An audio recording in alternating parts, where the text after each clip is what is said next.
إن الحمد لله نحمده ونستعينه ونؤمن به ونتوكل عليه ونعوذ بالله من شرور أنفسنا ومن سيئات أعمالنا من يهده الله فلا مضل له ومن يضلله فلا هادي له أشهد أن لا إله إلا الله وحده لا شريك له وأشهد أن محمدا عبده ورسوله أرسله بالهدى ودين الحق ليظهره على الدين كله ولو كره المشركون اللهم صل على محمد وعلى آل محمد كما صليت على إبراهيم وعلى آل إبراهيم إنك حميد مجيد اللهم بارك على محمد وعلى آل محمد كما باركت على إبراهيم وعلى آل إبراهيم إنك حميد مجيد أما بعد فإن خير الكلام كلام الله وخير السنن سنن محمد صلى الله عليه وسلم وشر الأمور محدثاتها وكل محدثة بدعة وكل بدعة ضلالة وكل ضلالة في النار أعوذ بالله من الشيطان الرجيم يا أيها الذين آمنوا اتقوا الله حق تقاته ولا تموتن إلا وأنتم مسلمون بسم الله الرحمن الرحيم ألم تر أن الله يسجد له من في السماوات ومن في الأرض والشمس والقمر والنجوم والجبال والشجر والدواب وكثير من الناس സ്നേഹസമ്പന്നരായ സത്യവിശ്വാസികളെ സത്യവിശ്വാസിനികളെ, അല്ലാഹു സുബ്ഹാനഹു വ തആലയുടെ നിയമങ്ങളും നിർദ്ദേശങ്ങളും പാലിച്ചുകൊണ്ട് തഖ്വയിൽ അധിഷ്ഠിതമായ ജീവിതം നയിക്കണമെന്ന് എന്നോടെന്ന പോലെ നിങ്ങൾ ഓരോരുത്തരെയും ഉപദേശിക്കുകയാണ്, വസിയ്യത്ത് ചെയ്യുകയാണ്. മനുഷ്യരായ നമ്മെ ഓരോരുത്തരെയും അല്ലാഹു സുബ്ഹാനഹു വ തആല സൃഷ്ടിച്ചത് അവനെ മാത്രം ആരാധിക്കുവാൻ വേണ്ടിയാണ്. ഇസ്ലാമിലെ ആരാധനകളുടെ ഏറ്റവും പ്രധാനപ്പെട്ട പ്രത്യേകത എന്ന് പറയുന്നത് ഏതെങ്കിലും സീസൺ വർക്കുകളായി നിർവഹിക്കേണ്ട ഇബാദത്തുകളല്ല ഇസ്ലാമിലുള്ളത്. ഒരു മനുഷ്യൻ ജനിച്ചത് മുതൽ മരണം വരെ ഏകനായ സർവാധിനാഥനായ റബ്ബിനെ ഇബാദത്ത് ചെയ്യുക എന്നതാണ് നമ്മുടെ സൃഷ്ടിപ്പിന്റെ ലക്ഷ്യമെന്ന് പരിശുദ്ധ ഖുർആൻ വളരെ വ്യക്തമായി നമ്മെ ഓരോരുത്തരെയും പഠിപ്പിക്കുന്നുണ്ട്. ലോകത്ത് അള്ളാഹുവിന്റെ സൃഷ്ടികളെല്ലാം മനുഷ്യര് മാത്രമല്ല അള്ളാഹുവിനെ ഇബാദത്തുകൾ ചെയ്തുകൊണ്ടിരിക്കുന്നു എന്ന് പരിശുദ്ധ ഖുർആൻ നമ്മെ പഠിപ്പിക്കുന്നുണ്ട്, ബോധ്യപ്പെടുത്തി തരുന്നുണ്ട്.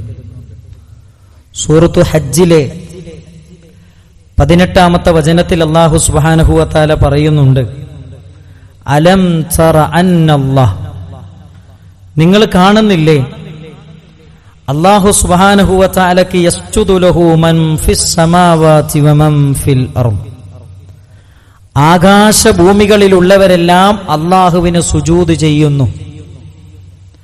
മനുഷ്യര് മാത്രമല്ല അള്ളാഹുവിനെ ഇബാദത്ത് ചെയ്യുന്നത്, ലോകത്തുള്ള മുഴുവൻ ജീവജാലങ്ങളും അള്ളാഹുവിനെ ഇബാദത്തുകൾ ചെയ്തുകൊണ്ടിരിക്കുന്നുണ്ട്. എന്നിട്ട് ഖുർആൻ പറയുന്നത് വൽ ഖമറു വൻ നുജൂമു വൽ ജിബാൽ, ആകാശത്തുള്ള ചന്ദ്രനും സൂര്യനും നക്ഷത്രങ്ങളും പർവ്വതങ്ങളുമെല്ലാം മരങ്ങളും ജീവജാലങ്ങളും ജന്തുജാലങ്ങളുമെല്ലാം ഏകനായ റബ്ബിന് ഇബാദത്തുകൾ ചെയ്തുകൊണ്ടിരിക്കുന്നു എന്ന് പരിശുദ്ധ ഖുർആൻ നമ്മളെ പഠിപ്പിക്കുന്നുണ്ട്. അപ്പൊ ലോകത്തുള്ള എല്ലാ സൃഷ്ടികളുടെയും ഉത്തരവാദിത്വം എന്ന് പറയുന്നത് സൃഷ്ടിച്ച സൃഷ്ടാവിന് ഇബാദത്ത് ചെയ്യുക എന്നതാണ്. അതാണ് നമ്മൾ നിർവഹിച്ചു കൊണ്ടിരിക്കുന്നത്. രണ്ടാമത് നമ്മൾ മനസ്സിലാക്കേണ്ട ഒരു കാര്യം, നമ്മൾ ചെയ്യുന്ന ഇബാദത്തുകളെ കൊണ്ട് നിലനിൽക്കുന്നവനല്ല അല്ലാഹു സുബ്ഹാനഹു വ തആല. നമ്മൾ ഇബാദത്തുകൾ ചെയ്തതുകൊണ്ട് മാത്രമേ അള്ളാഹുവിന്റെ കാര്യങ്ങളൊക്കെ നടക്കുകയുള്ളൂ എന്ന ചിന്തയല്ല നമ്മുടെ മനസ്സിലുണ്ടാകേണ്ടത്. നബി കരീം സല്ലല്ലാഹു അലൈഹി വസല്ലമ പറയുന്നൊരു ഹദീസിൽ നമുക്ക് കാണാം, യാ ഇബാദി ലൗ അന്ന അവ്വലക്കും വ ആഖിറക്കും വ ഇൻസക്കും വ ജിന്നക്കും, നിങ്ങൾ തുടക്കക്കാരോ നിങ്ങൾ അവസാനക്കാരോ, നിങ്ങൾ മനുഷ്യരിൽപ്പെട്ടവരോ ജിന്നുകളിൽപ്പെട്ടവരോ ആരാണെങ്കിലും ശരി, കാനു അലാ അത്ഖാ ഖൽബി റജുലിൻ മിൻകും, നിങ്ങളുടെ കൂട്ടത്തിലുള്ള എല്ലാ മനുഷ്യരും ഏറ്റവും നല്ല ജീവിതം നയിക്കുന്നു, ധർമ്മത്തിലൂന്നി നിന്നുകൊണ്ടുള്ളൊരു ജീവിതമാണ് നിങ്ങൾ നയിക്കുന്നതെങ്കിൽ നബി സല്ലല്ലാഹു അലൈഹി വസല്ലമ പറയുന്നു, മാ സാദ ഫീ മുൽക്കി ശൈഅ, എന്റെ അധികാരത്തിൽ അതൊരു യാതൊരു വർധനവും ഉണ്ടാക്കുകയില്ല. എന്ന് പറഞ്ഞാൽ ലോകത്തുള്ള എല്ലാ മനുഷ്യരും നന്മ ചെയ്താൽ ആ നന്മ കൊണ്ട് എന്റെ അധികാരത്തിൽ ഒരു വർധനവും ഉണ്ടാവില്ല. എന്നിട്ട് നബി സല്ലല്ലാഹു അലൈഹി വസല്ലമ വീണ്ടും പറഞ്ഞു, കാനു അലാ അഫ്ജരി ഖൽബി റജുലിൻ മിൻകും, നിങ്ങളുടെ കൂട്ടത്തിലുള്ള എല്ലാ മനുഷ്യരും തിന്മകൾ ചെയ്യുന്നു, അധർമ്മങ്ങൾ ചെയ്യുന്നു, അനീതി ചെയ്യുന്നു. മാ നഖസ ഫീ മുൽക്കി ശൈഅ, എന്റെ അധികാരത്തിൽ ഒരു കുറവും അത് വരുത്തുകയില്ല. ഈ ഹദീസിൽ നിന്ന് നമ്മൾ പഠിക്കേണ്ട ചില പാഠങ്ങളുണ്ട്. നമ്മുടെ ഇബാദത്തുകളെ കൊണ്ട് നിലനിൽക്കുന്നവനല്ല അല്ലാഹു സുബ്ഹാനഹു വ തആല. മറിച്ച് ഈ ലോകത്ത് നമുക്ക് നിലനിൽക്കണമെങ്കിൽ, ഈ ലോകത്ത് നല്ലൊരു ജീവിതം നമുക്ക് നയിക്കണമെങ്കിൽ അല്ലാഹു സുബ്ഹാനഹു വ തആലയുടെ സഹായം വേണം, അവന്റെ അനുഗ്രഹം വേണം, അവന്റെ റഹ്മത്ത് വേണം. മഹാനായ നബി കരീം സല്ലല്ലാഹു അലൈഹി വസല്ലമ സൂറത്തു ഫാത്തിറിലെ 14-ാമത്തെ വചനത്തിലൂടെ നമ്മളെ പഠിപ്പിക്കുന്നുണ്ട്, യാ അയ്യുഹന്നാസ്, ഏ ജനങ്ങളെ, അൻതുമുൽ ഫുഖറാഉ ഇലല്ലാഹ്, നിങ്ങളെല്ലാം അല്ലാഹുവിലേക്ക് ആവശ്യക്കാരാണ്, അല്ലാഹു നിങ്ങളിലേക്ക് ആവശ്യക്കാരനാണ് എന്നല്ല പറഞ്ഞത്. നിങ്ങളെല്ലാവരും അല്ലാഹുവിലേക്ക് ആവശ്യക്കാരാണ്. വല്ലാഹു ഹുവൽ ഗനിയുൽ ഹമീദ്, അല്ലാഹു സുബ്ഹാനഹു വ തആല ധന്യനാണ്, എല്ലാവരും ആശ്രയിക്കുന്നവനാണ് അല്ലാഹു സുബ്ഹാനഹു വ തആല. അല്ലാഹു ഒരാളെയും ആശ്രയിച്ച് ജീവിക്കുന്നവനല്ല, അവനിലേക്കാണ് എല്ലാവരുടെയും ആശ്രയം എന്ന് നബി സല്ലല്ലാഹു അലൈഹി വസല്ലമ നമ്മളെ പഠിപ്പിക്കുകയാണ്. അപ്പൊ നമ്മൾ തിരിച്ചറിയേണ്ടത്, നമുക്കിവിടെ ജീവിക്കണമെങ്കിൽ ഇബാദത്തുകൾ വേണം, അള്ളാഹുവിന്റെ സഹായം വേണം. ആ സഹായം നമുക്ക് കിട്ടാനുള്ള മാർഗം എന്താണ്? ഇബാദത്തുകൾ നിർവഹിക്കുക എന്നതാണ്. നബി കരീം സല്ലല്ലാഹു അലൈഹി വസല്ലമ അല്ലാഹു സുബ്ഹാനഹു വ തആലക്ക് ഇബാദത്ത് ചെയ്താൽ കിട്ടുന്ന ഗുണങ്ങളെ കുറിച്ച് പറയുന്നിടത്ത് നബി തങ്ങൾ പറയുന്നുണ്ട് സല്ലല്ലാഹു അലൈഹി വസല്ലം, തഫറഗ് ലി ഇബാദത്തി, എനിക്ക് ഇബാദത്ത് ചെയ്യുന്നതിൽ നിങ്ങൾ മുഴുകുക. അംലഉ സ്വദറക ഗിന, ഞാൻ നിങ്ങളുടെ മനസ്സിലേക്ക് ഐശ്വര്യം നിറച്ചു തരാം, സമാധാനം നിറച്ചു തരാം. ഇന്ന് മനുഷ്യർ ഏറ്റവും കൂടുതൽ അനുഭവിച്ചുകൊണ്ടിരിക്കുന്ന പ്രശ്നം എന്താണ്? മനസ്സിന് സമാധാനമില്ല. ലോകത്ത് ഏറ്റവും കൂടുതൽ യുവാക്കൾ അനുഭവിച്ചുകൊണ്ടിരിക്കുന്ന പ്രശ്നങ്ങളെക്കുറിച്ചുള്ള പുതിയ കണക്കുകൾ എന്താണെന്നറിയോ? ലോകത്തുള്ള യുവാക്കൾ ഇന്ന് ഏറ്റവും കൂടുതൽ അനുഭവിച്ചുകൊണ്ടിരിക്കുന്നത് ഡിപ്രഷൻ, വിഷാദമാണ്. ആത്മഹത്യകൾ പരിശോധിക്കുമ്പോൾ, പെട്ടെന്നുള്ള മരണങ്ങളെക്കുറിച്ച് ചർച്ച ചെയ്യുമ്പോൾ ഏറ്റവും കൂടുതൽ ആളുകൾ പെട്ടെന്ന് മരിച്ചുകൊണ്ടിരിക്കുന്നത്, അറ്റാക്ക് വന്ന് മരിക്കുന്നത് യുവാക്കളാണ്. കാരണം മാനസികമായ സംഘർഷം, മെന്റൽ സ്ട്രെസ്, വിഷാദം, സ്ട്രെസ്, ഇതൊക്കെ നമ്മുടെ യുവാക്കൾ അനുഭവിച്ചുകൊണ്ടിരിക്കുന്ന പ്രശ്നമാണ്. നബി സല്ലല്ലാഹു അലൈഹി വസല്ലമ പറയാൻ, മനുഷ്യനെ സൃഷ്ടിച്ച, മനുഷ്യന്റെ മനസ്സിനെ സൃഷ്ടിച്ച അല്ലാഹ് പറയാൻ, നിങ്ങളുടെ മനസ്സിന് സമാധാനം വേണോ? എനിക്ക് ഇബാദത്ത് ചെയ്യുന്നതിൽ നിങ്ങൾ മുഴുകിക്കും. 5 നേരം നിസ്കരിച്ച ഒരു മനുഷ്യനെ സംബന്ധിച്ചിടത്തോളം എന്തു പ്രശ്നം ഉണ്ടെങ്കിലും അത് പടച്ചോൻ പരിഹരിച്ചു കൊടുക്കും. ഈ യഖീനോടുകൂടിയാണ്, ഉറപ്പോടുകൂടിയാണ് നമ്മൾ നിസ്കരിക്കുന്നതെങ്കിൽ ജീവിതത്തിൽ എന്ത് പ്രശ്നം നമുക്ക് ഉണ്ടാകുക? ജീവിതത്തിൽ ഏത് പ്രതിസന്ധികളെയാ അതിജീവിക്കാൻ നമുക്ക് കഴിയാതിരിക്കുക? ഏത് പരീക്ഷണത്തിന്റെ തീച്ചൂളകളിലൂടെ കടന്നു പോകേണ്ടി വന്നാലും അതിജീവനത്തിന്റെ കരുത്തു പകരം ഈ വിശ്വാസങ്ങളൊക്കെയും. പ്രവാചക തിരുമേനി സല്ലല്ലാഹു അലൈഹി വസല്ലമ രണ്ടാമത് പറയുന്നുണ്ട്, വഅസുദ്ദ ഫഖറക്, നിന്റെ ദാരിദ്ര്യത്തെ ഞാൻ ഇല്ലായ്മ ചെയ്യും. ഞാനല്ല പറഞ്ഞത്, ജീവിതത്തിൽ ഇന്ന് വരെ നുണ പറയാത്ത മുഹമ്മദ് മുസ്തഫ സല്ലല്ലാഹു അലൈഹി വസല്ലം. എനിക്ക് ഇബാദത്ത് ചെയ്യുന്നതിൽ നിങ്ങൾ മുഴുകിയാൽ നിങ്ങളെ മനസ്സിന് സമാധാനം തരുന്നല്ലോ, സമാധാനം നിറച്ചു തരുന്നാണ്, അംലഉന്നാണ്. രണ്ടാമത് പറഞ്ഞെന്താ അറിയോ? നിങ്ങളെ ദാരിദ്ര്യം ഞാൻ മാറ്റിത്തരുന്നാണ്. ഞാൻ ചോദിക്കട്ടെ, ഇവിടെ മുന്നിലിരിക്കുന്ന ഭൂരിഭാഗം ആളുകളും ഇവിടുത്തെ ബിസിനസ്സുകാരാണ്, കച്ചവടക്കാരാണ്. നമുക്ക് കച്ചവടത്തിൽ പ്രശ്നമില്ലേ? ബിസിനസ്സിൽ പ്രശ്നമില്ലേ? ജോലിയിൽ പ്രശ്നമില്ലേ? കുടുംബത്തിൽ പ്രശ്നമില്ലേ? വ്യക്തി ജീവിതത്തിൽ പ്രശ്നമില്ലേ? എവിടെ നമുക്ക് പ്രശ്നമില്ലാത്തത്? ഈ പ്രശ്നം പരിഹരിക്കാനുള്ള ഏറ്റവും നല്ല മാർഗം എന്താ അറിയോ? 5 നേരത്തെ നിസ്കാരം റെഡിയാക്കുക, വിശുദ്ധ ഖുർആനിന്റെ പാരായണം ഉണ്ടാകുക, രാവിലത്തെ വൈകുന്നേരത്തെ ദിക്ർ ചൊല്ലുക. ഉറപ്പാണ് മനസ്സിന് സമാധാനം പടച്ചോൻ തരും, ദാരിദ്ര്യം പടച്ചോൻ മാറ്റിത്തരും. മാത്രമല്ല നബി സല്ലല്ലാഹു അലൈഹി വസല്ലം പറയുന്നുണ്ട്, വഇല്ലം തഫ്അൽ, നീ അങ്ങനെ ചെയ്തിട്ടില്ല എങ്കിൽ, ഇബാദത്തുകളിൽ നീ മുഴുകുന്നില്ല എങ്കിൽ എന്ന് പറഞ്ഞാൽ ചില ആളുകൾ ഇബാദത്ത് ചെയ്യുക എങ്ങനെയാണെന്നറിയോ? ജീവിതത്തിൽ എന്തെങ്കിലും പ്രശ്നങ്ങളൊക്കെ വരുമ്പോൾ ഭയങ്കര ഇബാദത്തായിരിക്കും. ഒരു അസുഖം വന്നു, ഇപ്പൊ സാധാരണ നമ്മളൊക്കെ പറയലുണ്ട്, ഒരു ശരീരത്തിൽ ഏതെങ്കിലും ഒരു ഭാഗത്തൊരു ചെറിയൊരു മുഴ വന്നു, അത് ഡോക്ടർമാർ പരിശോധന നടത്തി ബയോപ്സി ചെയ്യണമെന്ന് പറഞ്ഞു. ബയോപ്സിന് വേണ്ടിയിട്ട് അത് സർജറി ചെയ്തിട്ട് അത് എടുത്തു മാറ്റി 2 ആഴ്ച സമയമുണ്ട് അതിന്റെ റിസൾട്ട് വരുന്നത്. ആ സമയം ഭയങ്കര പേടിയായിരിക്കും പടച്ചോന്, ഭയങ്കര ഇബാദത്തായിരിക്കും. അതൊക്കെ കഴിഞ്ഞാലോ ഒക്കെ തീർന്നു.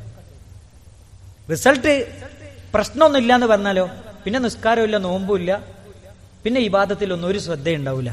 അതാണ് നബി സല്ലല്ലാഹു അലൈഹി വസല്ലം പറഞ്ഞത്, വഇല്ലം തഫ്അൽ, നിങ്ങൾ ഇബാദത്തിന്റെ വിഷയത്തിൽ നിങ്ങൾക്ക് ശ്രദ്ധയില്ലെങ്കിൽ അംല ഉയദൈക ശു, ഈ വാക്കുകൾ എല്ലാവരും ശ്രദ്ധിക്കണം കേട്ടോ, ഞാനും നമ്മളെല്ലാവരും.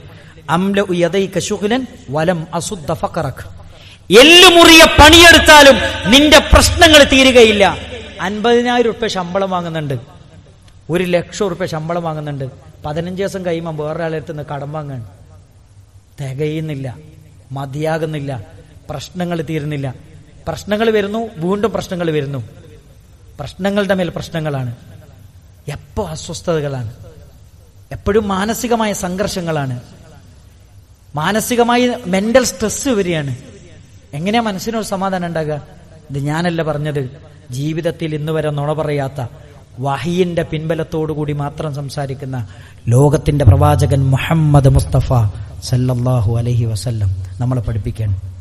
അപ്പൊ ഇങ്ങനെ അള്ളാഹുവിനെ ഇബാദത്ത് ചെയ്തുകൊണ്ട് നമ്മൾ ജീവിച്ചാൽ നമുക്ക് ദുനിയാവ് കിട്ടുന്ന ഗുണാണ് പറഞ്ഞത്. 2, നാളെ പരലോകത്ത് നമുക്ക് ലഭിക്കുന്ന ചില ഗുണങ്ങളുണ്ട്. അതെന്താണ്?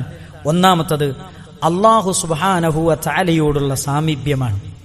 നബി സല്ലല്ലാഹു അലൈഹി വസല്ലം പറയുന്ന ഒരു ഹദീസിൽ കാണാം, ഒരു ഖുദ്സിയായ ഹദീസ്. അല്ലാഹു സുബ്ഹാനഹു വ തആല പറയുന്നു, മൻ ആദാ ലി വലിയൻ, എന്റെ ശത്രുവിനോട് ആരെങ്കിലും യുദ്ധം പ്രഖ്യാപിച്ചാൽ ഫഖദ് ആദൻതുഹു ബിൽ ഹർബ്, ഞാൻ അവിടെ ഒരു യുദ്ധം പ്രഖ്യാപിച്ചിരിക്കുന്നു. എന്റെ വലിയനോട് ആരെങ്കിലും ശത്രുത വെച്ച് പുലർത്തിയാൽ ഞാൻ അവനോട് യുദ്ധം പ്രഖ്യാപിച്ചിരിക്കുന്നു. എന്നിട്ട് നബി സല്ലല്ലാഹു അലൈഹി വസല്ലം പറഞ്ഞു, വമാ തഖറബ ഇലയ്യ അബ്ദി ബിശൈഇൻ അഹബ്ബു ഇലയ്യ മിമ്മ അഫ്തറതു അലൈഹി, ഒരു മനുഷ്യനും എന്നിലേക്ക് അടുക്കുന്നില്ല നിർബന്ധമായ കർമ്മങ്ങളെ കൊണ്ടല്ലാതെ. ഒരു മനുഷ്യനും അവന്റെ റബ്ബും തമ്മിലുള്ള ബന്ധം നിലനിൽക്കുന്നത് നിർബന്ധ കർമ്മങ്ങളിലൂടെയാണ്. അത് നമ്മൾ നിർവഹിക്കുന്ന നിർബന്ധ കർമ്മം ഏതാ? 5 നേരത്തെ നിസ്കാരം. ഒന്ന് നമ്മളെ ജീവിതത്തിലേക്കൊന്ന് തട്ടിച്ചു നോക്കുക. 5 നേരത്തെ നിസ്കാരത്തിന്റെ വിഷയത്തിൽ നമ്മൾ എവിടെയാണ് നിൽക്കുന്നത്? നമ്മുടെ അസർ ജമാഅത്ത് എപ്പോഴാ? അസർ നിസ്കാരം എപ്പോഴാ? നമ്മുടെ സുബൈ നിസ്കാരം എപ്പോഴാ? ഒന്ന് നമ്മുടെ നെഞ്ചിലേക്ക് കൈവച്ചിട്ട് നമ്മളോടൊന്ന് ചോദിച്ചാൽ മതി. നമ്മളോടൊന്ന് ചോദിച്ചാൽ മതി. എന്നിട്ട് നബി സല്ലല്ലാഹു അലൈഹി വസല്ലം പറയാണ്, വമാ യസാലു അബ്ദി യതഖറബു ഇലയ്യ ബിന്നവാഫിലി, ഒരു മനുഷ്യൻ റബ്ബിലേക്ക് അടുത്തുകൊണ്ടേയിരിക്കും ഐച്ഛികമായ കർമ്മങ്ങളെ കൊണ്ട്, സുന്നത്തായ കർമ്മങ്ങളെ കൊണ്ട് ഒരു മനുഷ്യൻ റബ്ബിലേക്ക് അടുത്തുകൊണ്ടേയിരിക്കും. അത്താ ഉഹിബ്ബഹു, ഞാൻ അവനെ ഇഷ്ടപ്പെടുന്നത് വരെ. ഫഇദാ അഹ്ബബ്തുഹു, ഞാൻ അവനെ ഇഷ്ടപ്പെട്ടു കഴിഞ്ഞാൽ കുൻതു സംഅഹു അല്ലദീ യസ്മഉ ബിഹി, പിന്നെ അവൻ കേൾക്കുന്ന ചെവി ഞാനാകും. വബസറഹുല്ലദീ യുബ്സിറു ബിഹി, പിന്നെ അവൻ കാണുന്ന കണ്ണ് ഞാനായി തീരും. വയദഹുല്ലദീ യബ്തിശു ബിഹാ, പിന്നെ അവൻ പിടിക്കുന്ന കൈ ഞാനായി തീരും. എന്ന് പറഞ്ഞാൽ അതിന്റെ അർത്ഥം എന്താ? വരിജ്ലഹുല്ലതീ യംശി ബിഹാ, പിന്നെ അവൻ നടക്കുന്ന കാല് ഞാനായി തീരും. എന്ന് പറഞ്ഞാൽ അതിന്റെ അർത്ഥം എന്താ? പിന്നെ അവന്റെ കണ്ണുകൊണ്ട് ഞാൻ ഇഷ്ടപ്പെടുന്നതേ കാണുള്ളൂ, പിന്നെ അവന്റെ ചെവി കൊണ്ട് ഞാൻ ഇഷ്ടപ്പെടുന്നതേ കേൾക്കുള്ളൂ, പിന്നെ അവന്റെ കൈ കൊണ്ട് ഞാൻ ഇഷ്ടപ്പെടുന്നതേ കൊടുക്കുള്ളൂ വാങ്ങുള്ളൂ, പിന്നെ അവന്റെ കാലുകൊണ്ട് ഞാൻ ഇഷ്ടപ്പെടുന്നിടത്തിലേക്കേ അവൻ നടക്കുള്ളൂ പോകുള്ളൂ. ഇതാണ് ഈ ഹദീസിന്റെ അർത്ഥം എന്ന് നബി സല്ലല്ലാഹു അലൈഹി വസല്ലം. എന്നിട്ട് അവസാന നബി തങ്ങൾ പറഞ്ഞു, വഇൻ സഅലനി, അവൻ എന്നോട് എന്തെങ്കിലും ചോദിച്ചാൽ അഅതൈതുഹു, ഞാൻ അവന് കൊടുക്കും. വല ഇനിസ്തആദനി, ഇനി എന്നോട് ഒരാൾ രക്ഷ തേടിയാൽ ലഉഈദന്നഹു, ഞാൻ അവന് അഭയം കൊടുക്കുന്നതാണ്. ജീവിതത്തിലെ പ്രശ്നങ്ങൾ വരുമ്പോ, പ്രതീക്ഷകൾ നഷ്ടപ്പെടുന്ന ഒരു സമയത്ത് ഞാൻ അവന്റെ മനസ്സിന് താങ്ങും തണലും കൊടുക്കുമെന്നാണ് ആര് പറയുന്നത്? അല്ലാഹു സുബ്ഹാനഹു വ തആല നബി സല്ലല്ലാഹു അലൈഹി വസല്ലമയിലൂടെ നമ്മളെ പഠിപ്പിക്കുന്നത്. അപ്പൊ നമ്മൾ മനസ്സിലാക്കേണ്ടത്, ഇബാദത്തിലൂടെ നാളെ പരലോകത്ത് ലഭിക്കുന്ന ഏറ്റവും വലിയ ഗുണമെന്ന് പറയുന്നത് ഏകനായ റബ്ബിന്റെ സാമീപ്യമാണ്. രണ്ടാമത്തെ കാര്യം, റബ്ബിനെ സ്മരിച്ചുകൊണ്ടുള്ള ഒരു ജീവിതമാണ് ഇബാദത്തിലൂടെ നമുക്ക് ലഭിക്കുന്നത്. അള്ളാഹുവിന്റെ റസൂൽ സല്ലല്ലാഹു അലൈഹി വസല്ലമ പറഞ്ഞു, ഫദ്കുറൂനി അദ്കുറുക്കും. വിശുദ്ധ ഖുർആനിൽ ആയത്തോതി പഠിപ്പിച്ചു, എന്നെ നിങ്ങൾ ഓർത്തോളൂ, ഞാൻ നിങ്ങൾ ഓർക്കും. എന്നെ നിങ്ങൾ ഓർത്തോ, ഞാൻ നിങ്ങൾ ഓർക്കും. ജീവിതത്തിൽ പലരെയും നമ്മൾ ഓർക്കാറുണ്ട്, നമ്മൾ ഓർക്കുന്ന പലരും നമ്മൾ ഓർക്കാറില്ല.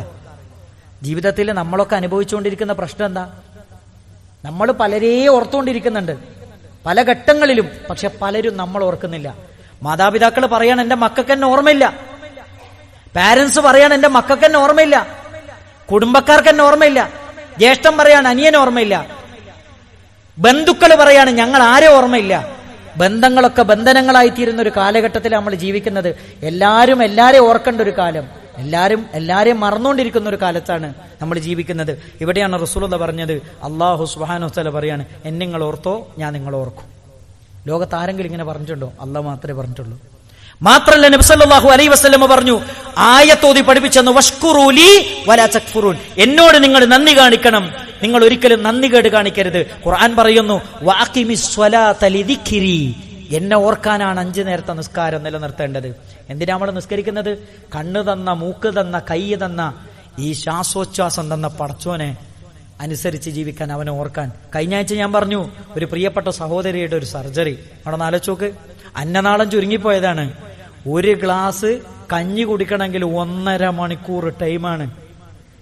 വിശാലമായ മനോഹരമായ അന്നനാളം തന്ന പടച്ചോൻ ആലോചിച്ചു. ആ റബ്ബിനെ ഓർക്കാൻ, ആ ജീവിതം നിന്ന് റബ്ബിനെ ഓർക്കാൻ, അതിനാണ് നിസ്കാരം. അതാ പറയുന്നത്, ജീവിതത്തിൽ എന്തെങ്കിലുമൊക്കെ ഒരു പ്രശ്നങ്ങൾ വരുമ്പോ പടച്ചോനെ കുറിച്ചുള്ള ഓർമ്മ വരുള്ളൂ. നമ്മുടെ ജീവിതത്തിൽ ഓരോ അവയവങ്ങളെ കുറിച്ച്, അതിന്റെ ധർമ്മങ്ങളെ കുറിച്ചൊക്കെ പഠിക്കുമുണ്ടല്ലോ, അതിന് അപകടം വരുമ്പോൾ നമുക്ക് മനസ്സിലാകും അത് നിർവഹിക്കുന്ന ധർമ്മവും അതിന്റെ മഹത്വവും അതിന്റെ ശ്രേഷ്ഠതയും. പടച്ചോ നമ്മളെല്ലാവരെയും കാത്തുരക്ഷിക്കുമാറാകട്ടെ. ആ സഹോദരിക്ക് രോഗത്തിൽ നിന്ന് തിരിച്ചു വരാനുള്ള തൗഫീക്ക് പ്രദാനം ചെയ്യുമാറാകട്ടെ. സഹോദരങ്ങളെ, അള്ളാഹുവിന്റെ ഖുർആൻ നമ്മളെ പഠിപ്പിക്കുന്നുണ്ട്, മസലുൽ ലദീ യദ്കുറു റബ്ബഹ ലാ യദ്കുറു റബ്ബഹ മസലുൽ ഹയ്യി വൽ മയ്യിത്ത്. അള്ളാഹനെ ഓർക്കുന്ന വീട്, ഓർക്കാത്ത വീട്, ജീവനുള്ള വീടാണ്, ജീവനില്ലാത്ത വീടാണ്. നമ്മുടെ വീട് അള്ളാഹനെ ഓർക്കുന്ന വീടാണെങ്കിൽ നമ്മുടെ വീട് ജീവനുള്ള വീടാണ്. അപ്പൊ നമ്മൾ ജീവനുള്ളവരാകണം, നമ്മുടെ വീടും ജീവനുള്ളവരാകണം, ജീവനുള്ള വീടാകണം. എങ്കിൽ മാത്രമേ ജീവിതത്തിലെ സ്വസ്ഥതയും സമാധാനവും സൗഭാഗ്യങ്ങളും അനുഭവിക്കാനും ആസ്വദിക്കാനും നമുക്ക് സാധിക്കുകയുള്ളൂ. അല്ലാഹു സുബ്ഹാനഹു വ തആല അതിന് നമുക്ക് തൗഫീക്ക് നൽകി അനുഗ്രഹിക്കുമാറാകട്ടെ. അസ്തഗ്ഫിറുല്ലാഹ ലീ വലക്കും വലിസാഇരിൽ മുഅ്മിനീൻ. അൽഹംദുലില്ലാഹ് അൽഹംദുലില്ലാഹി റബ്ബിൽ ആലമീൻ.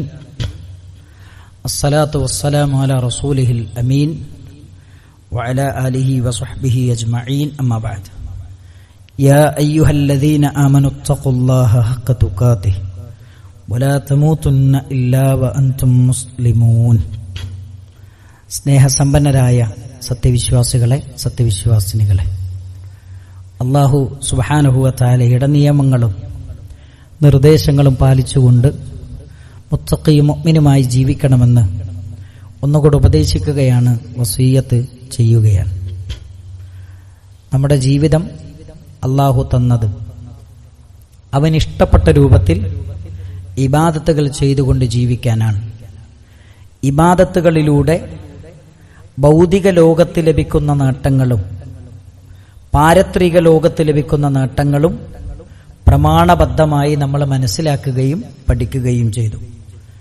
ഈ നേട്ടങ്ങളൊക്കെയും കൈവരിക്കാൻ പറ്റുന്ന ഏറ്റവും നല്ല സമയവും സന്ദർഭവുമാണ് നമ്മുടെ മുന്നിലേക്ക് വരുന്നത്.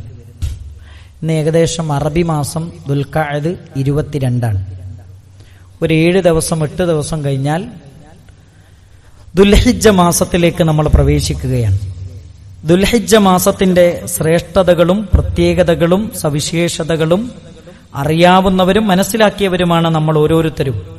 വിശുദ്ധ ഖുർആനിലെ സൂറത്തു ഫജ്ർ വൽ ഫജ്ർ വലയാലിൻ അശ്ർ എന്ന ആയത്തിനെ വിശദീകരിക്കുന്നിടത്ത് മഹാനായ ഇബ്നു അബ്ബാസ് റളിയല്ലാഹു അൻഹു നബി സല്ലല്ലാഹു അലൈഹി വസല്ലമയിൽ നിന്ന് നേർക്ക് നേരെ കേട്ട് വിശുദ്ധ ഖുർആനിന്റെ പരിഭാഷ പഠിച്ച ഇബ്നു അബ്ബാസ് റളിയല്ലാഹു അൻഹു പറയുന്നത് അശറ ദിൽഹിജ്ജ വൽ ഫജ്ർ വലയാലിൻ അശ്ർ എന്ന് പറയുന്നത് ദുൽഹിജ്ജ മാസത്തിലെ 1 മുതൽ 10 വരെയുള്ള ദിവസമാണ്. അത് വളരെ പ്രധാനപ്പെട്ട ദിവസമാണ്. സൂറത്തു ഹജ്ജ് 28 അല്ലാഹു സുബ്ഹാനഹു വ തആല പറയുന്നുണ്ട് വയദ്കുറു സ്മല്ലാഹ് ഫി അയ്യാമിൻ മഅലൂമാത്ത്, നിർണിതമായ ദിവസങ്ങളിൽ നിങ്ങൾ അല്ലാഹുവിനെ ഓർക്കുക എന്ന് പറഞ്ഞാൽ ദുൽഹിജ്ജ 1 മുതൽ 10 വരെയുള്ള ദിവസങ്ങളിൽ നിങ്ങൾ അല്ലാഹുവിനെ ഓർക്കുക എന്നതാണ് ഇബ്നു അബ്ബാസ് റളിയല്ലാഹു അൻഹു ഇതിന്റെ തഫ്സീറിൽ നമ്മളെ പഠിപ്പിക്കുന്നുണ്ട്. അപ്പൊ നമ്മൾ മനസ്സിലാക്കേണ്ടത് ദുൽഹിജ്ജ 1 മുതൽ 10 വരെയുള്ള ദിവസം ഏറ്റവും ഫളിലുള്ള ദിവസമാണ്, ശ്രേഷ്ഠതയുള്ള ദിവസമാണ്. അതിന്റെ ഫളിൽ പറയുന്ന ഒരുപാട് ഹദീസുകൾ കാണാം. അതിലൊന്ന് നബി സല്ലല്ലാഹു അലൈഹി വസല്ലമ പറയുന്നുണ്ട് മാ മിൻ അമലിൻ അസ്ക ഇൻദല്ലാഹി അസ്സ വജല്ല വലാ അഅ്ളമ അജ്റൻ മിൻ ഖൈറിൻ തഅമലുഹു ഫി അശരിൽ അദ്ഹാ. ഈ 10 ദിവസങ്ങളിൽ ചെയ്യുന്ന കർമ്മങ്ങളെക്കാൾ ശ്രേഷ്ഠമായ മറ്റൊരു കർമ്മവുമില്ല. ഇത് പറഞ്ഞപ്പോ സഹാബിമാർ നബി സല്ലല്ലാഹു അലൈഹി വസല്ലമയോട് ചോദിച്ചു വലൽ ജിഹാദു ഫീ സബീലില്ലാഹ്, അള്ളാന്റെ മാർഗത്തിലുള്ള ജിഹാദും അങ്ങനെയാണോ നബി തങ്ങളെ എന്ന് ചോദിച്ചു. നബി സല്ലല്ലാഹു അലൈഹി വസല്ലമ പറഞ്ഞു വലൽ ജിഹാദു ഫീ സബീലില്ലാഹ്, അള്ളാഹുവിന്റെ മാർഗത്തിൽ ജിഹാദിന് പോലും ഈ ദിവസത്തെ പ്രവർത്തനത്തിന്റെ കൂലി കിട്ടുകയില്ല. എന്നിട്ട് നബി സല്ലല്ലാഹു അലൈഹി വസല്ലം പറയാൻ കിട്ടുമാർക്കെന്നറിയോ ഇല്ലാ റജുലുൻ, ഒരു മനുഷ്യന് ഖറജ ബിനഫ്സിഹി വമാലിഹി, അവനവന്റെ സമ്പത്തും അവന്റെ ശരീരവും കൊണ്ട് അള്ളാന്റെ മാർഗത്തിൽ ജിഹാദിന് വേണ്ടി പുറപ്പെട്ടു. ഫലം യർജി മിൻ ദാലിക ബിശൈഇൻ, പിന്നെ അവൻ രക്തസാക്ഷിത്വം വരിച്ചാലല്ലാതെ അവന് ഈ കൂലി കിട്ടുകയില്ല. ഒരാൾ അള്ളാന്റെ മാർഗത്തിൽ ജിഹാദിന് പുറപ്പെട്ട് രക്തസാക്ഷിയായാൽ എന്തൊരു കൂലിയാണോ അതേ കൂലിയാണ് എവിടെ കിട്ടുന്നത്? ദുൽഹിജ്ജ 1 മുതൽ 10 വരെയുള്ള ദിവസങ്ങളിൽ നമ്മൾ ചെയ്യുന്ന അമലിന് കിട്ടുന്ന കൂലി എന്ന് മുഹമ്മദ് മുസ്തഫ സല്ലല്ലാഹു അലൈഹി വസല്ലം. അത്ര ഫളിലുള്ള ദിവസമാണ്, അത്ര ശ്രേഷ്ഠതയുള്ള ദിവസമാണ് ഈ ദിവസങ്ങൾ എന്നാണ് മഹാനായ നബി കരീം സല്ലല്ലാഹു അലൈഹി വസല്ലം നമ്മളെ പഠിപ്പിക്കുന്നത്. അഅലമു ഇൻദല്ലാഹ് വഅഹബ്ബു ഇലൈഹിൽ അമലു ഫീഹിന്ന മിൻ ആദിഹിൽ അയ്യാമിൽ അശർ, അള്ളാഹുവിലേക്ക് ഏറ്റവും ഇഷ്ടപ്പെട്ട അമലുകൾ ഈ ദിവസങ്ങളിൽ ചെയ്യുന്ന അമലുകളാണ്. എന്നിട്ട് ഈ ഹദീസിനെ വിശദീകരിക്കുന്നിടത്ത് മഹാനായ ഇബ്നു ഹജറുൽ അസ്ഖലാനി റഹ്മത്തുള്ളാഹി അലൈഹി പറയുന്ന കാര്യമുണ്ട്. നമ്മളെല്ലാം പഠിച്ചു വെക്കേണ്ട ഒരു കാര്യമാണ്. അദ്ദേഹം പറയുന്നുണ്ട് വല്ലദി യദ്ഹറു അന്ന സബബ ഫിംതിയാസി അശറ ദിൽഹിജ്ജ, ദുൽഹിജ്ജ 1 മുതൽ 10 വരെയുള്ള ദിവസങ്ങൾക്ക് ഇത്ര മഹത്വം ഉണ്ടാകാനുള്ള കാരണം എന്താ അറിയോ? ലിമകാനി ഇജ്തിമാഇ ഉമ്മഹാത്തിൽ ഇബാദ, ഇബാദത്തുകളുടെ സകല ഇബാദത്തുകളും ഒന്നിച്ച് ഒരുമിച്ച് ചേരുന്ന ദിവസങ്ങളാണ് ദുൽഹിജ്ജ 1 മുതൽ 10 വരെയുള്ള ദിവസം. കാരണം അസ്വല, ദുൽഹിജ്ജ മാസത്തിൽ ദിവസങ്ങളിൽ നിസ്കാരമുണ്ട്, അതേപോലെ തന്നെ വസിയാം, നോമ്പുണ്ട്. ഏതാ? അറഫ ദിവസത്തെ നോമ്പുണ്ട്. എന്നിട്ടോ വസ്സദഖ, സദഖയുണ്ട്. വൽ ഹജ്ജ്, ഇസ്ലാമിലെ ഏറ്റവും പ്രധാനപ്പെട്ട കർമ്മമാണ്, ശരീരം കൊണ്ടും സമ്പത്ത് കൊണ്ടും ചെയ്യുന്ന ഇബാദത്താണ് ഹജ്ജ്. ഹജ്ജുണ്ട്. വല യഅതി ഫി ഗൈരിഹി, മറ്റൊരു ദിവസങ്ങളിലും ഈ കർമ്മങ്ങളൊന്നും ഒത്തുചേരുന്നില്ല.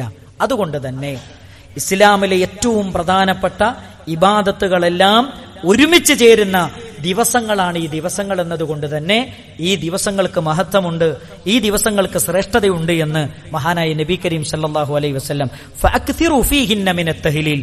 അതുകൊണ്ട് നിങ്ങൾ തഹ്ലീൽ വർദ്ധിപ്പിക്കണം, അഥവാ ലാ ഇലാഹ ഇല്ലല്ലാഹ് വർദ്ധിപ്പിക്കണം, വത്തക്ബീർ അല്ലാഹു അക്ബർ എന്ന ദിക്ർ വർദ്ധിപ്പിക്കണം, വത്തഹ്മീദ് അൽഹംദുലില്ലാ എന്നുള്ള ദിക്റുകളൊക്കെ എന്ത് ചെയ്യണം, ഈ ദിവസങ്ങളിൽ നിങ്ങൾ വർദ്ധിപ്പിക്കണം. സുന്നത്ത് നോമ്പുകൾ നമുക്കെടുക്കാം. സുന്നത്ത് നോമ്പുകൾക്ക് ഒരുപാട് ഫളിലുള്ള സമയങ്ങളാണ് എന്ന് നമ്മൾ മനസ്സിലാക്കണം. ഈ കാര്യങ്ങളൊക്കെ നമ്മൾ ശ്രദ്ധിക്കണം. അതേപോലെ തന്നെ നമ്മൾ ശ്രദ്ധിക്കേണ്ട മറ്റൊരു കാര്യം, ദുൽഹിജ്ജ 1 മുതൽ 10 വരെയുള്ള ദിവസങ്ങൾ ഒരാള് ഒളിഹിയത്തിന് ഷെയർ ചേർന്നിട്ടുണ്ടെങ്കിൽ, ഒളിഹിയത്ത് ഇറക്കാൻ വേണ്ടി ഉദ്ദേശിച്ചിട്ടുണ്ടെങ്കിൽ നബി സല്ലല്ലാഹു അലൈഹി വസല്ലം പറയുന്നുണ്ട്, ഇദാ ദഖലൽ അശറ വഅറാദ അഹദുക്കും മൻ യുളഹി ഫലാ യമസ് മിൻ ശഅരിഹി വബശരിഹി ഷൈഅ. അയാളുടെ തലയിൽ നിന്നോ തലമുടിയിൽ നിന്നോ നഖോ ഒന്നും എന്ത് ചെയ്യാൻ പാടില്ല, വെട്ടാൻ പാടില്ല, ഒഴിവാക്കാൻ പാടില്ല. ഒളിഹിയത്തിന് ഷെയർ ചേർന്ന ഒരു വ്യക്തി, ഒളിഹിയത്ത് ഇറക്കാൻ വേണ്ടി ഉദ്ദേശിച്ചൊരു വ്യക്തി അത് ചെയ്യാൻ പാടില്ല.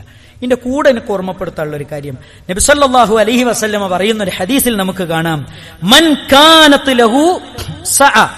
ഒരാൾക്ക് നബി സല്ലല്ലാഹു അലൈഹി വസല്ലമ പറയുന്നു, ഒരാൾക്ക് കഴിവുണ്ട്. എന്തിന് കഴിവ്? അറക്കാനുള്ള കഴിവുണ്ട്. ഫലം യുദഹി, അവൻ അറക്കുന്നില്ലെങ്കിൽ ഫലാ യഖറബന്ന മുസല്ല, അവൻ പെരുന്നാളിന്റെ അന്ന് നിസ്കരിക്കാൻ മുസല്ലയിലേക്ക് വരണ്ടെന്നല്ലോ, വരിക അടുക്കേണ്ടതാണ്. റസൂൽ ഫലാ യഖറബന്ന, അടുക്കരുത് എന്നാണ്. അത്ര ശക്തമായ ഭാഷയിലാണ് ഞാൻ പറയുന്നത്. ഇവിടെ നോക്കൂ, പെരുന്നാളിന്റെ അന്ന് നമ്മുടെ കുടുംബത്തിനും നമുക്കും കഴിക്കാനുള്ള ഭക്ഷണമൊക്കെ കഴിച്ചിട്ട് നമുക്ക് ഒരു മാടിനറക്കാൻ ഒരു ഇവിടുത്തെ ഷെയർ ഏകദേശം ഒരു ഷെയർ 7500 രൂപയാണ്. അത് കൊടുക്കാൻ നമ്മളീർത്തില്ലാത്ത ആളുകൾ വളരെ കുറവാണ്. നമ്മൾ ഏതിനൊക്കെ നമ്മൾ പൈസ ചെലവാക്കുന്നുണ്ട്. ഇങ്ങോട്ട് നോക്കൂ, 12 മാസം നമ്മുടെ വീട്ടിലെ ചാനൽ നമ്മൾ പൈസ കൊടുക്കുന്നത് എത്രയാണ്? നമ്മുടെ മൊബൈലിന്റെ റീചാർജ് എത്രയാണ്? നമ്മൾ നെറ്റിന് വേണ്ടി എത്രയാണ് നമ്മൾ പൈസ ചെലവാക്കുന്നത്? ഇതൊക്കെ വെച്ച് നോക്കുമ്പോൾ ഒരു 7500 രൂപ കൊല്ലത്തിൽ ഒരു പ്രാവശ്യം കൊടുക്കാൻ നമുക്ക് പ്രശ്നമുണ്ടോ? നമുക്ക് കഴിവുണ്ട്, എന്നിട്ട് നമ്മൾ കൊടുത്തിട്ടില്ലെങ്കിൽ മുസല്ലയിലേക്ക് ഇങ്ങോട്ട് വരണ്ടെന്നാണ്. അത്ര പ്രധാനപ്പെട്ട ഒരു വിഷയമാണ് സഹോദരങ്ങളെ. ഇവിടെ ഷെയർ കൂടാനുള്ള സംവിധാനമുണ്ട്. ഒരു ഷെയറിന് 7500 രൂപ. പള്ളിയുടെ പുറത്ത് നിസ്കാരത്തിന് ശേഷം ഇവിടെ സംവിധാനമുണ്ട്. കഴിവുള്ള ആളുകളൊക്കെ എന്ത് ചെയ്യണം? ഷെയർ ചേരണം.